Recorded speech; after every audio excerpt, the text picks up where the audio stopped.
Hey there, welcome to the garden out of the blueberry patch. So if you kind of look around, things are, I think we could say rough, looking a little rough right now at the end of the season. We actually had a nice long drought there, which kind of dried things up a little bit. We had a very wet spring, had about 1 inch of rain for a couple months, and we had a lot of fungal issues on the tomatoes. So if you look over here, this did not do well with that. This is a volunteer named after my niece, Tessa's landrace currant. Very tiny tomatoes, and it just exploded. It just came back. The tomatoes are just coming on right now. Some tomato plants, like you come over here, some tomato plants died back a bunch, like this right here. Got one last tomato. It actually does taste quite good. But they kind of got done with the fungal issues, and then they came back. So they're kind of, the green is back again. So we're getting a few tomatoes. You can see they don't look great. We just got a bunch of rain today, and so I just ate a tomato that had split very badly down the center. Ideally, you want to keep tomatoes watered exactly the same all summer long. 1 inch per week is good. That's one reason why the mulch is really nice. It really evens out the moisture to the tomatoes. This is kind of one of our couple pepper patches. Here we can see nice pepper turning yellow, but it's got some bad spots on it. We can cut around those. That is our whole sweet pepper patch. We had some volunteer tomatillo, or not tomatillos, ground cherries pop up. So these are kind of neat.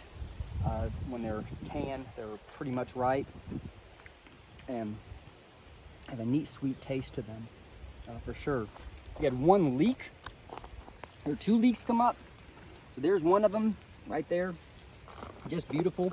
Have never tried hard on leeks. Next summer, I think I'll try that. We had luck with seeds this year for onions, and you can see a lot of greens are popping up just right in the walkways. This is a really nice tasting green. This is called red auroch, and it has been decimated by cucumber beetles. So look at that, see all those? So at least they're being attracted to that and not other stuff. So we're probably not gonna get a harvest of that. This was a late season crop of lettuce. This is actually a bald cypress tree that somehow came up volunteer here. Somehow a seed made it over. But anyway, we should have plenty of lettuce to carry us through. There is a late season crop of carrots. We have another late season crop of carrots as well. You have sulfur in your hair. Pardon me? You have sulfur in your hair. I just got done putting sulfur on the blueberries. So I have sulfur in my hair. The late season crops of carrots and lettuce are just phenomenal. If you don't do that, man, you just got to get that late crop in. Probably a bit late at this point in time. That was another one of our late crops of greens. That's a bunch of chard, and I think there's some carrot over there. These are the carrots over here. These are the carrots that I kept for seed. And so anyway, those are what the carrot seeds look like.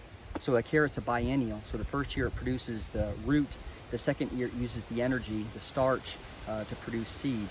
So I'm going to save some of that, and that's what I reseeded, that patch and that little patch there.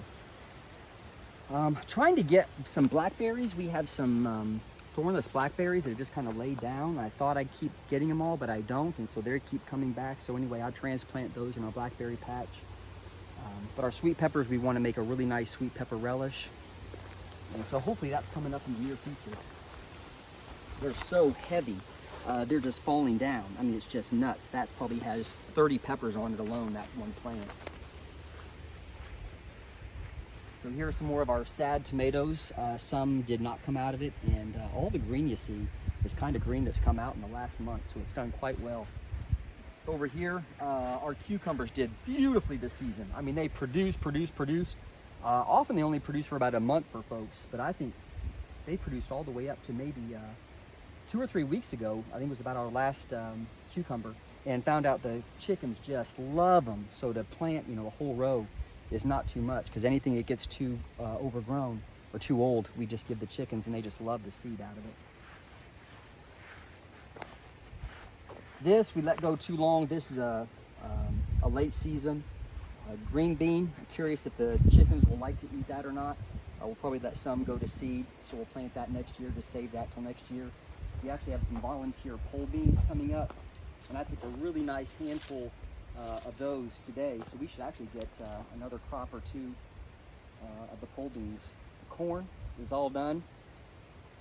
The watermelon that grew up here, volunteer, this one I think is about, I think it's, I forget what it's called, Charleston Gray.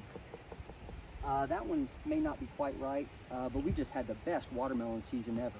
And you know, it's not exactly hand over fist, but we've had watermelon for probably the last month in the refrigerator. So what are we gonna do?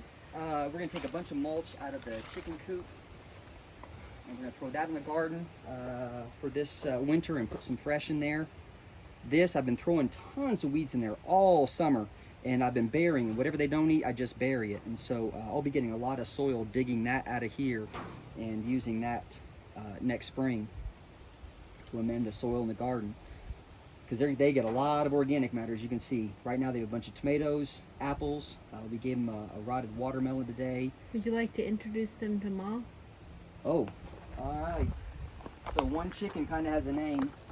Well, two kind of maybe do. She in there? So Ma is what you call broody. She loves laying on eggs. Man, she is no happier than when she's laying on eggs. And so right now, she is not laying on an egg. So she's really broody. So this is Ma. This is one of the chickens that has a name. The other one is Beauty. And she is a bantam. She is tiny, but she is mighty. She trained all our chickens how to become chickens. So when she tells them what to do, they do it. Right, Ma? Yeah. She's a good girl.